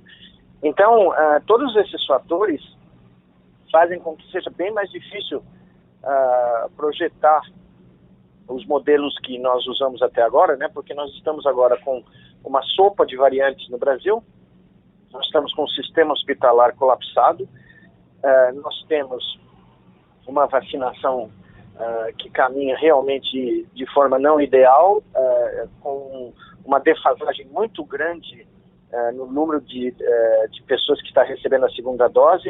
O número dessas pessoas fica por volta de 10% das doses diárias que são entregues, o que é muito pequeno. Então essas previsões são difíceis, mas certamente a gente só precisa olhar nos gráficos desde o começo da pandemia para ver como nós estamos subindo degraus aqui no Brasil. Como a cada momento a situação vai ficando cada vez mais grave, mais séria, sem que nenhuma medida adequada seja tomada, né? Então, eu acredito que se nada for feito, se esse crescimento continuar da maneira que nós estamos vendo, nós podemos, em meados de 2022, do primeiro semestre, chegar a 1 milhão de mortes no Brasil. Isso não é inconcebível. É uma previsão bem mais difícil de fazer do que aquela que nós fizemos no começo do ano sobre a chegada a 500 mil óbitos até o meio do ano. Ali era óbvio que a previsão se materializaria. Se qualquer coisa, ela se materializa um pouco mais rápido. Mas eu acredito que as pessoas não estão se dando conta de que, se qualquer coisa, nós estamos numa tendência de agravamento da crise aqui no Brasil. Por falar em estudos, Nicoleles, você divulgou, algum tempo atrás, dados a respeito dos casos de Covid-19 por todo o país no ano passado. Neles você indicava que havia uma espécie de efeito bumerangue no entorno das principais capitais. Me corrija se eu estiver errado, por favor. Ou seja, é nas capitais e grandes cidades onde há os principais focos de infecções pela doença, espalhando o coronavírus pelos municípios menores. Essa tendência ainda permanece esse ano, Nicoleles. As capitais que seriam as vilãs da Covid-19 no Brasil? Então, o nosso estudo que foi publicado ontem na Inglaterra mostra que o vírus entrou pelos os aeroportos internacionais, ele gerou a transmissão comunitária nas capitais, e aí, a partir da malha rodoviária brasileira, ele começou a ser espalhado para o interior do país. Quando ele chegou no interior, começou a transmissão comunitária e começaram a aparecer, evidentemente, casos de grande gravidade. E não, que essas cidades do interior não tinham como lidar, porque no Brasil existe uma distribuição completamente heterogênea do ponto de vista de infraestrutura hospitalar terciária, que privilegia grandes cidades e as capitais, principalmente as capitais do estado. Então aí, esses pacientes começaram a retornar para as capitais, daí o nome bumerangue, porque houve um movimento primeiro da capital para o interior, de pessoas infectadas, e depois esse movimento se reverteu com a vinda de pessoas gravemente doentes de volta para os hospitais, e por isso que nós tivemos o colapso hospitalar no Brasil. Esse colapso é um produto do acúmulo das duas ondas e da falta de medidas estratégicas como lockdown, bloqueios sanitários nas rodovias, nas grandes rodovias brasileiras. Então, isso tudo contribuiu para esse efeito bumerangue. Agora, nós estamos vivendo um fenômeno curioso. Por exemplo, aqui, no estado de São Paulo, a nova onda começou a se materializar no interior do estado. E essa onda levou, nesse instante, a quase que todas as regionais do interior do estado a colapsarem novamente. Nós estamos vendo grandes cidades e também regionais mais a oeste, por exemplo, do estado de São Paulo, chegando à totalidade da taxa de ocupação dos seus leitos de enfermaria e de UTI. E aí essa onda está migrando do interior do estado para a capital. E é isso que, aparentemente, o pessoal aqui em São Paulo, ou eles sabem disso, porque eles têm como avaliar os dados, mas eles não deixam claro esse novo movimento. E esse novo movimento pode surpreender a cidade de São Paulo a qualquer momento, porque já surpreendeu Campinas, já surpreendeu Ribeirão Preto, e nós estamos vendo esse fenômeno começar a se repetir em outros estados. Então eu estou achando que o movimento da terceira onda vai ser de dentro do país, das áreas mais interioranas, para as capitais. E ela pode, quando a gente olha nos gráficos, o potencial dela ser até mais grave do que a segunda onda é real. Não dá para prever ainda, mas é bem real que a dinâmica possa ser ainda pior do que a gente viu em março e em abril, que já foram os meses mais letais da história do Brasil, Eu gostaria que você falasse também um pouco, Nicoleles, a respeito dessas doenças que têm vindo a reboque do coronavírus. Parece que já há casos aqui no Brasil de mucormicose, também conhecida como doença do fungo preto, uma infecção que pode causar sintomas como febre, dor de cabeça, secreção nasal. Por que há o aparecimento dessas doenças? Há outras que foram registradas na carona da Covid-19. Quais os perigos que elas trazem, Nicoleles? Na realidade, nós estamos vendo, como em outros países, principalmente na Índia, o aparecimento de infecções oportunistas, que podem ser por fungos, como esse que você mencionou, que é extremamente grave. Na Índia, a taxa de letalidade ficou entre 30% e 50% dos pacientes que foram infectados por esse fungo. Basicamente, lá o que ocorreu é que eles notaram, esse fungo já existia em números, pacientes, um número grande, mas o que ocorreu foi que o uso indiscriminado de drogas imunossupressoras em pacientes que tinham comorbidades, como por exemplo diabetes, aumentou a incidência desse fungo, que é gravíssimo, né? Algo que tem uma mortalidade de 50% é extremamente grave, causa deformidades horrorosas, e é uma preocupação muito séria, porque é endêmico na Índia, né? Aqui nós começamos a ver casos, um número bem menor de casos, em condições semelhantes, mas nós temos outros agentes oportunistas, né? Nós temos outros fungos que são conhecidos aqui no Brasil por atacarem pacientes imunossuprimidos.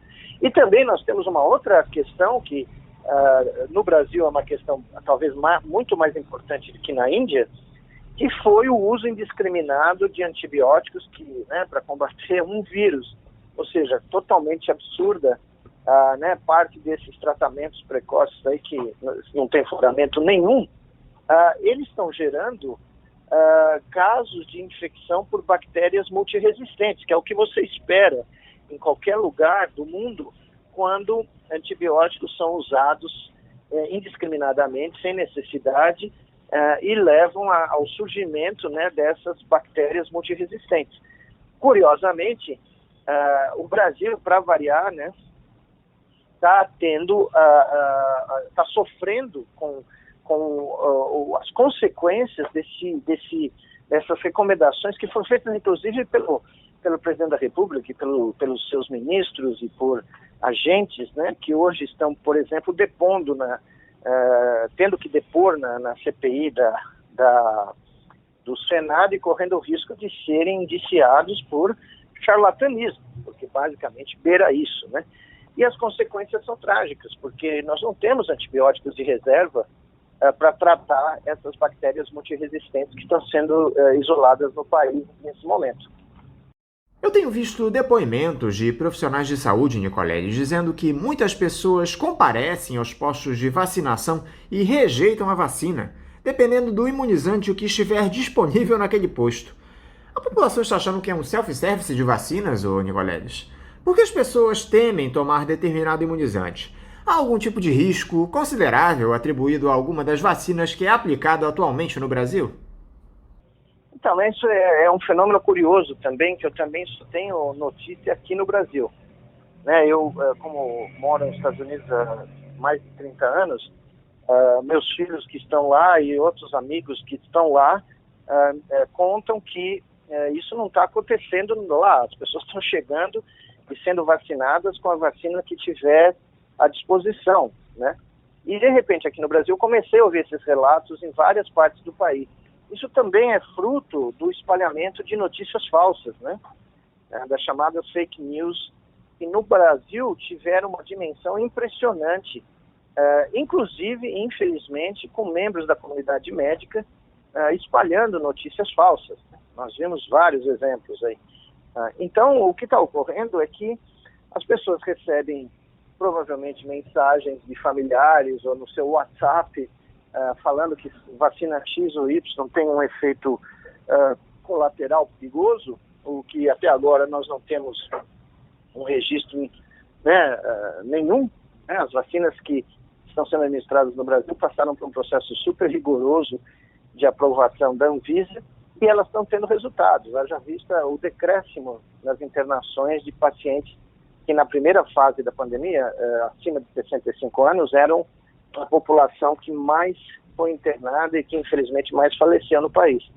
Então, o que nós estamos vendo é que essa população que foi vacinada, você está tendo uma redução importante nos casos graves e na mortalidade e na necessidade de internação, o que é a prova cabal no que a gente chama de fase 4, né, da análise de vacinas, que é quando ela vai e é distribuída para milhões de pessoas, de que elas funcionam. Então as pessoas hoje têm que pensar que a melhor vacina disponível é aquela que você encontra quando você entra na fila de um centro de saúde para ser vacinado. Não é o momento de ficar fazendo, como o senhor falou, um self-service aí de qual é a vacina que eu vou querer. Porque nesse momento o que nós precisamos é atingir 75% da população vacinada. E para isso nós temos que nos valer das doses que já são raras. Já visto, por exemplo, que essa semana, ontem, nós começamos a ver cidades pararem de vacinar por falta de doses, o que é um completo absurdo. né? É mais um crime contra a sociedade brasileira. Então nós não temos que ter essa hesitação nesse momento, né? Justamente nesse sentido, Nicoleles, eu não sei se você está por dentro do que tem acontecido aqui na capital fluminense, algo que eu te confesso tem me causado enorme preocupação. O prefeito Eduardo Paes, semana após semana, tem antecipado o calendário de vacinação no município. A partir de amanhã, pessoas com 48 anos de idade já poderão ser imunizadas. Só que a grande questão é que a quantidade de doses disponíveis no país tem caído. As previsões do governo federal para a chegada de vacinas são frustradas mês a mês. O resultado disso é que muita gente que já deveria estar vacinada tem sido deixada para trás. E o prefeito não está nem aí para isso, ele só quer criar o fato político de que foi o primeiro gestor a imunizar toda a população, entre aspas. Os especialistas dizem que a pandemia só pode ser sanada se pelo menos 70% das pessoas tiver recebido as 2 doses de um dos imunizantes. O Eduardo Paes deveria estar promovendo uma campanha maciça para resgatar essas pessoas que abriram mão dos imunizantes ao invés de liberar vacina para todo mundo. Pelo menos é a impressão que eu tenho. Qual é o resultado, Nicoleles, desse tipo de postura de um gestor que sai vacinando indiscriminadamente, mas não conscientiza a população da importância da imunização, já que campanha de vacinação é uma estratégia de saúde coletiva? Na realidade, eu devo confessar que o Rio de Janeiro é uma incógnita para mim em termos de manejo da pandemia, né? Porque tudo que tinha que ser feito para ajudar o vírus aparentemente foi feito, né? No momento mais grave da segunda onda, eu me lembro quando todos nós, cientistas, estávamos dizendo que era impossível abrir escolas ou relaxar medidas. O mesmo prefeito do Rio de Janeiro começou a abrir os bares e começou a liberar as escolas, né? Seguindo recomendações que eu nunca entendi, nunca me dei conta, né, qual era a lógica por trás. E você só precisa olhar a curva do Rio de Janeiro, né? Na cidade é uma loucura, né? O que a população foi exposta e os resultados, né? É um dos também, conjuntamente, por incrível que pareça, com a cidade de São Paulo, um dos piores manejos da pandemia do Brasil, porque não tem lógica nenhuma, só segue a lógica política, né? A lógica de uma agenda política, e aparentemente, né, apesar da existência aí de um comitê científico que assessora o prefeito, mas eu nunca entendi as decisões desse comitê, e nem eu, nem muita gente, né? Eu não sou o único. Agora, o que é curioso, que é um problema genérico no Brasil, é que a pandemia expôs, na minha opinião, todo o despreparo da classe política, gestores, governadores, prefeitos, né, em grande parte, para lidar com os graves problemas do século XXI, inclusive, nesse caso específico, a pandemia. Porque aqui vale, né, a lógica de que os interesses políticos, ou que a política do varejo, do dia a dia, é mais relevante, é prioridade contentar essa política do varejo do que salvar vidas. Ficou muito claro isso para mim ao longo do ano todo. Então, claro que a maior responsabilidade, a responsabilidade majoritária dessa tragédia é do governo federal e do presidente da República. Mas, sinceramente, são poucos os políticos brasileiros que são gestores nesse momento que escaparam ou escapariam de um escrutínio mais claro das suas decisões, das suas atitudes. Porque, claramente, veja bem, nós tínhamos feito projeções, no comitê científico que eu coordenava, de que as eleições, a campanha eleitoral e as eleições que ocorreram ano passado para prefeito, seriam um grande fator de sincronização do país inteiro. Seria uma catástrofe. Pedimos que essas eleições fossem adiadas por um ano. E ninguém nos deu ouvido, porque realizar eleições e realizar campanhas é algo que no Brasil tem que ocorrer, porque existem interesses aí gigantescos por trás, né, que eu nem conheço, mas claramente ficou muito óbvio para mim isso. E aí as eleições ocorreram, o que aconteceu? Nós sincronizamos o Brasil e tivemos uma onda que gerou os 2 meses mais letais da história do Brasil. Enquanto a média de óbitos antes da pandemia por mês no Brasil, por todas as causas, era 100 mil óbitos por mês, em março e abril nós chegamos a quase 190 mil mortes em cada um desses meses. Ou seja, um aumento de 90%. Por quê? Porque nós realizamos eleições no ano passado, fizemos aberturas por motivações econômicas e políticas sem necessidade, e porque realmente a pandemia expôs toda a incompetência, todo o despreparo da classe política brasileira. É uma constatação óbvia para mim. E essa Copa América, Nicoleles, que foi trazida para o país pelo presidente Jair Bolsonaro em mais uma jogada política? Só que o próprio ministro da Saúde, Marcelo Queiroga, tem dito a interlocutores que foi um erro trazer as disputas para o país. Até agora já foram registrados pelo menos 140 casos de infecções pelo coronavírus em pessoas envolvidas com a competição, entre atletas, integrantes das comissões técnicas e demais trabalhadores do entorno. Quais os riscos para o país, Nicoleles, com a realização dessa Copa América em território nacional? Eu não ouvi direito o número. O seu número qual é? 120? 140 infecções até ontem. Ah, você tem uma ideia. A última atualização que eu tinha era 120 o número de pessoas. Então, veja, nós completamos uma semana dessa competição, um pouco mais, 10 dias. Por aí. Né? Então, esse é o número de pessoas que eles testaram. Porque eles provavelmente estão focando principalmente nas delegações e no pessoal que trabalha próximo, imediatamente às delegações.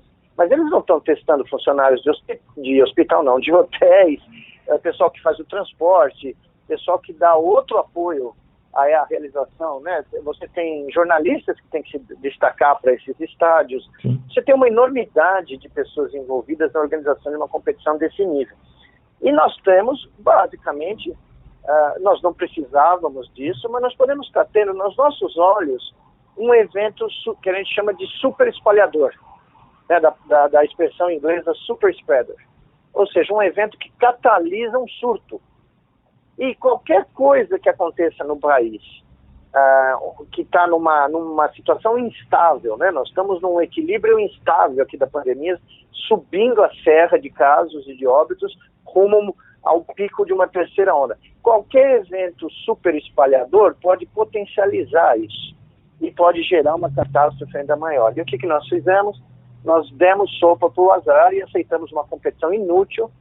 Aliás, nada deveria estar acontecendo em termos de futebol, vôlei, basquete, nada disso. Veja o que vai acontecer nas Olimpíadas, né? As Olimpíadas vão ser realizadas num país em que 80% da população não quer os Jogos Olímpicos.